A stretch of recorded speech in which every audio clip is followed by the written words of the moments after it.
Do you like the tech story here? Of course, the NASDAQ looking like it'll hit another record high later on today.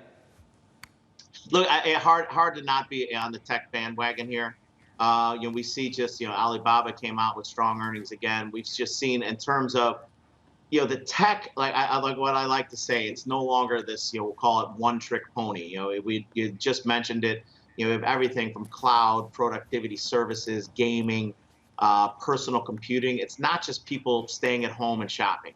And it seems to be, so if you during this COVID-19 period, bad news has been good for tech. But now, as we kind of get through the, hopefully towards the latter stages of this COVID-19 period, good news is good for tech because it's not just the stay-at-home versus come back to work environment. It is all these different things that make up their the power behind it, and then you kind of leads into the Apple Tesla mania in terms of with the splits that's coming up over the next kind of week plus, and you really see lots of activity in terms of Apple. We're going to start to see some additional kind of these tech names, start to do some splits as well as their prices rise to all-time record highs. What could pop that tech bubble? That's the one where the crystal ball, so to speak. I mean, historically, if you look at it, some of these tech names, that maybe stretched a little bit in valuation, but what are we basing that valuation on? A lot of this is based on potential. So for me, as we continue to look at this, tech has driven the S&P 500 higher. I mean, if you look at it on a relative basis, only about 40% of the names are higher in the S&P 500 this year.